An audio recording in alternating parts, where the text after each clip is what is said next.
안녕하세요. 6월 4일 금요일 골방 라디오 진행을 맡은 안진규입니다. 어제는 비가 왔었는데 이번 주 날씨가 정말 덥더라고요. 여름이 우리 옆에 찾아왔음을 느끼는 한 주였습니다. 본격적인 여름을 맞이했는데 여러분의 이번 한 주는 어떠셨나요?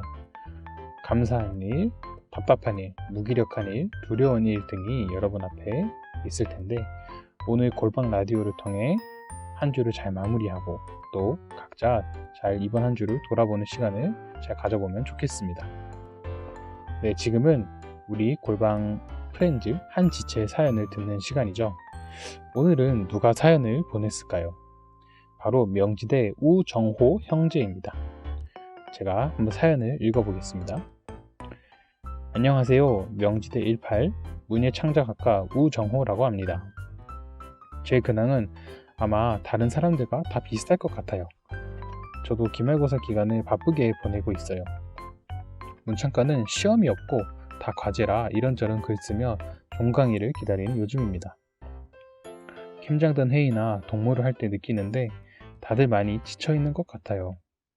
공동체 지체들이 몸과 마음의 회복이 일어날 수 있기를 기도하겠습니다. 어제 예배 때 오랜만에 현장 예배를 갔는데 모르는 얼굴이 생각보다 많아서 놀랐습니다. 저희 저 골방 프렌즈들도 그렇고 다들 서로 많이 알아가고 친하게 지내고 싶네요. 라고 사연을 보내줬네요. 네, 문창과라서 시험보다 글 쓰는 과제가 많다고 하네요. 제가 듣기론 이번에 정호 형제가 과제가 8개가 있다고 해요. 역시 문창과 클래스는 남다른 것 같아요. 남다른 것 같습니다. 정호 형제 힘내고요.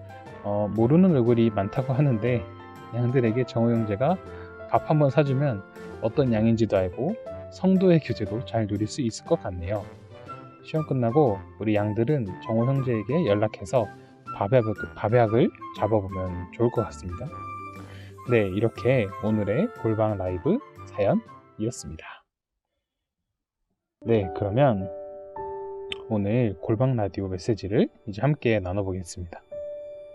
오늘 본문은 요한일서 2장 7절에서 11절 말씀입니다. 제가 읽겠습니다. 사랑하는 자들아, 내가 새 계명을 너희에게 쓰는 것이 아니라 너희가 처음부터 가진 옛 계명이니 이 옛 계명은 너희가 들은 바 말씀이거니와 다시 내가 너희에게 새 계명을 쓰노니 그에게와 너희에게도 참된 것이라. 이는 어둠이 지나가고 참 빛이 벌써 비침이니라. 빛 가운데 있다 하면서 그 형제를 미워하는 자는 지금까지 어둠에 있는 자요. 그의 형제를 사랑하는 자는 빛 가운데 거하여 자기 속에 거리낌이 없으나 그의 형제를 미워하는 자는 어둠에 있고 또 어둠에 행하며 갈 곳을 알지 못하나니 이는 그 어둠이 그의 눈을 멀게 하였습니다. 아멘. 여러분, 중학교, 고등학교 국어 시간에 시를 공부하다가 이런 표현을 본 적이 있을 거예요. 님은 떠났지만 나는 님을 보내지 아니하였습니다. 네, 이 시는 한용운의 님의 침묵이라는 시에 나오는 표현입니다. 님이 떠났지만 님을 아직 보내지 않았다는 이 표현은 사실 논리적으로 맞지 않죠. 이렇게 논리적 이치에 맞지 않는 것을 일부러 표현하여 반대의 진리를 표현하는 것을 가리켜 우리는 역설적 표현이라고 합니다. 이처럼 역설적 표현은 겉으로는 모순적으로 보이나 깊은 의미를 담고 있는데요. 위의 문구에 적용하자면 님을 매우 사랑하고 님을 계속 기다릴 것이라는 의미를 우리는 알 수 있습니다. 이러한 역설적 표현은 오늘 본문에서도 나타나는데요.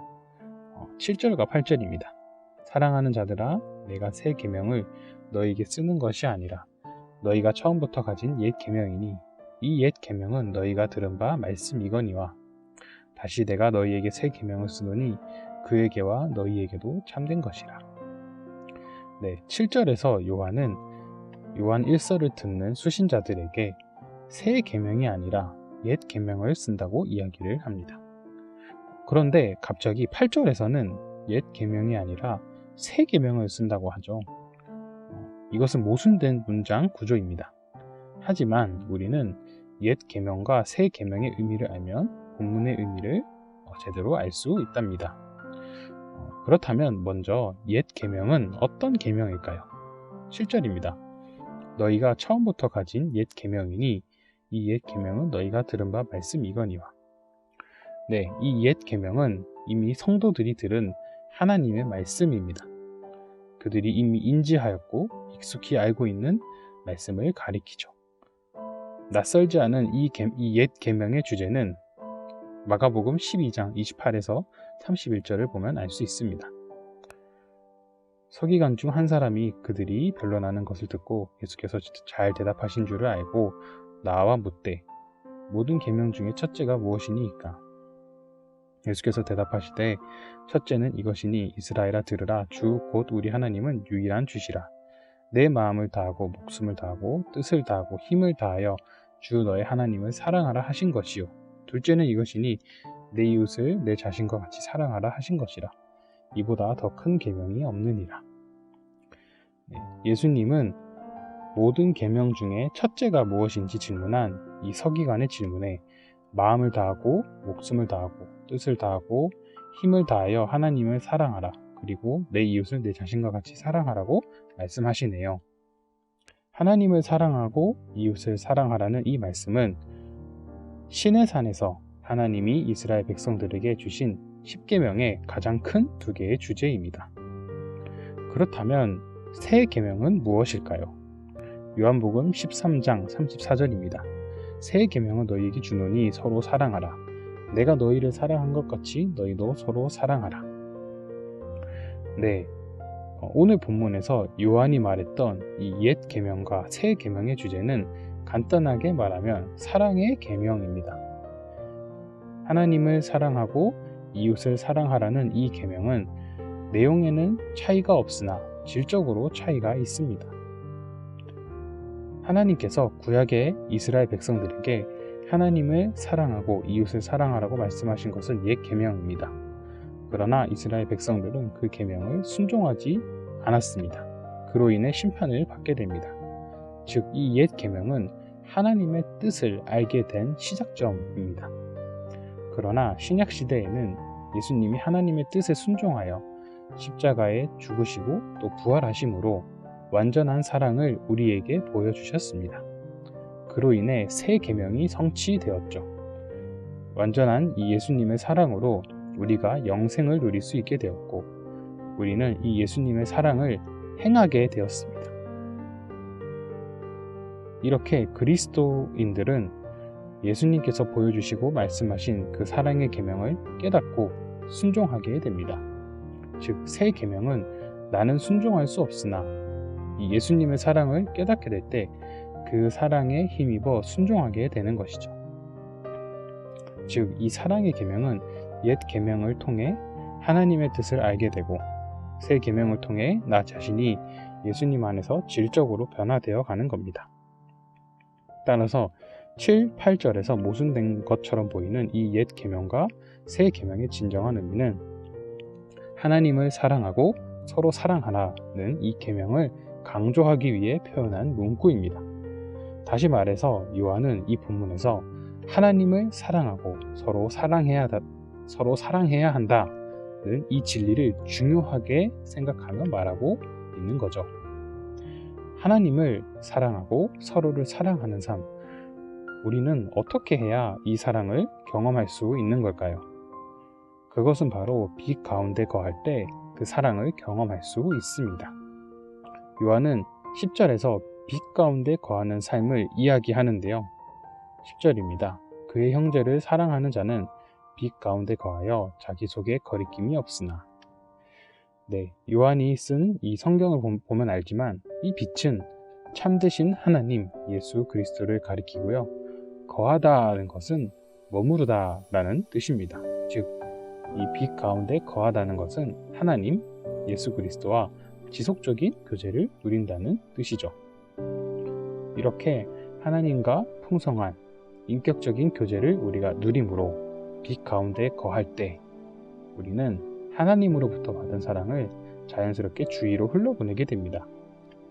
사랑하는 여러분, 여러분은 지금 빛 가운데 거하는 삶을 살고 있나요? 또 그 사랑을 주위로 잘 흘러보내고 있나요? 이렇게 하나님과 풍성한 교제를 누릴 때의 유익을 우리는 잘 알고 있습니다.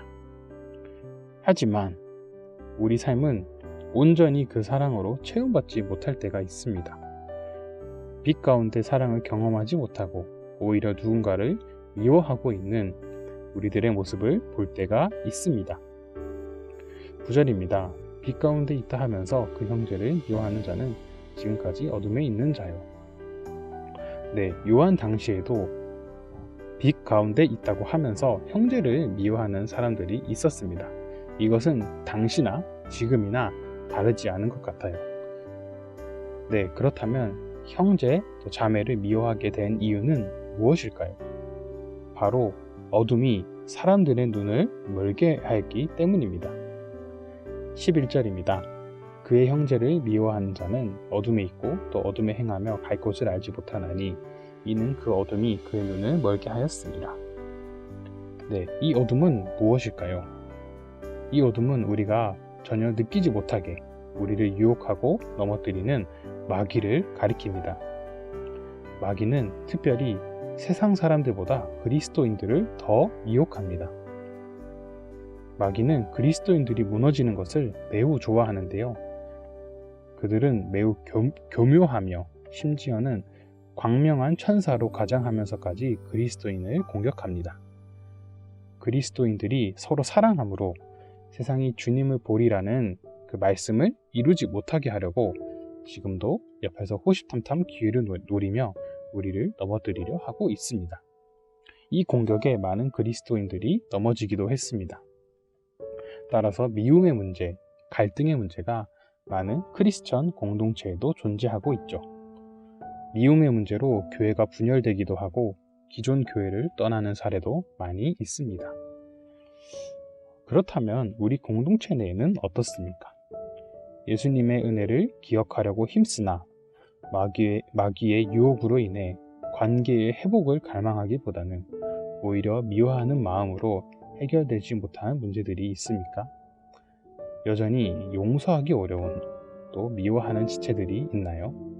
그렇다면 우리 마음에 마귀의 속삭임이 있진 않은지 내 마음을 돌아보는 작업을 꼭 거치셔야 합니다. 나에게 여전히 미운 털이 박힌 사람이 있다면 마귀가 나를 그 지체와 관계를 멀어지게 하려고 하고 있다는 것을 우리는 인지해야 합니다. 이 시간 골방 기도회를 통해 나에게 마귀의 속삭임이 없는지 한번 돌아보면 좋겠습니다. 사랑하는 골방 프렌즈 여러분들, 우리는 이러한 마귀의 속삭임 앞에서 빛 가운데 머무르기를 힘써야 합니다.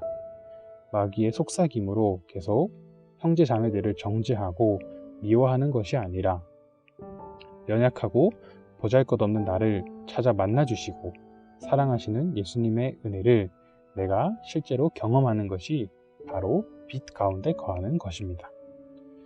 그 은혜를 기억하며 예수님과 교제하고 그리스도인들과 관계를 회복하며 다시 진실된 교제를 이루는 것이 바로 빛 가운데 머무르는 삶입니다. 사랑하는 골방 프렌즈 여러분들, 여러분은 예수님의 사랑을 깊이 경험하셨습니까? 이 예수님의 풍성한 사랑을 우리는 몇 년 전에 이미 경험했습니다. 그렇다면 지금은 어떻습니까? 지금 현재 그 사랑을 누리지 못하고 있다면 우리는 또다시 쉽게 지체들을 미워하게 될 겁니다. 원하기는 지금 이 자리에서 이미 나에게 오신 그 사랑을 내가 누리기를 간절히 구해야 합니다. 지금 피곤하니까 또 넘어가게 되면 또 우리는 미움의 영에 그런 마귀의 영에 유혹을 받게 됩니다. 온전한 사랑을 누릴 수 없습니다. 잠언 18장 7절 말씀입니다. 나를 사랑하는 자들이 나의 사랑을 입으며 나를 간절히 찾는 자가 나를 만날 것이니라. 요한복음 15장 7절 말씀. 너희가 내 안에 거하고 내 말이 너희 안에 거하면 무엇이든지 원하는 대로 구하라. 그리하면 이루리라. 우리 골방 프렌즈 여러분들, 이 시간 간절히 예수님을 찾아보면 어떨까요? 예수님 안에서 구하기를 한번 힘써 봅시다. 혹시나 내가 아직 그 사랑을 몰라서 답답할 수도 있고 좌절할 수 있는데요. 괜찮습니다. 예수님은 그런 여러분들 또 저를 아시고 기다리고 계십니다. 인격적인 관계를 맺기를 원하십니다. 예수님의 사랑을 내가 경험하게 되면 내가 변합니다. 미움에서 사랑을 생각하게 되고 분노에서 평안을 생각하게 됩니다. 이것이 바로 예수님과 인격적인 관계를 경험한 사람의 모습입니다. 원래는 믿고 용서하기 어려웠는데 다른 지체의 연약함보다 나의 죄와 나의 연약함을 먼저 보게 되어 나의 잘못을 인정하고 용서를 구하게 됩니다. 그로 인해 관계의 회복이 이루어지는 것이죠. 저도 예전에 학생 시절 한 동역자 선배와 갈등이 있었습니다. 사실 크게 싸울 일은 아니었는데 제가 선배의 말에 민감하게 반응했고 제가 욱해서 화를 냈습니다. 그래서 한동안 연락을 안 했던 기억이 나는데요. 연락하고 싶지 않았는데 그때 목자님과 이야기를 나누던 도중 예수님의 사랑을 먼저 생각해보라 하는 목자님의 말이 지금도 잊히지 않습니다. 예수님이 나를 사랑하셨던 그 사랑을 기억하며 선배에게 다가가면 좋겠다는 목자님의 겉면에 저는 기도하면서 예수님의 사랑을 다시 돌아보고 선배에게 제 용서를 구했습니다. 감사하게도 관계가 잘 회복되었죠. 이러한 관계의 회복은 이 공동체뿐만이 아닙니다. 부모님과의 관계에서, 또 형제 자매의 관계에서, 친구와의 관계에서도 마찬가지입니다.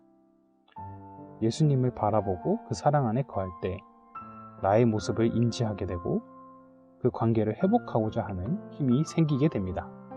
물론 갈등을 해결하는 것이 쉽게 이루어지진 않죠. 어렵습니다. 그러나 그 관계 안에 예수 그리스도가 충만할 때 관계의 회복이 시작됩니다. 미움이 아닌 그리스도 안에서 온전한 사랑의 연합이 새롭게 시작되는 것이죠. 말씀을 마무리하겠습니다.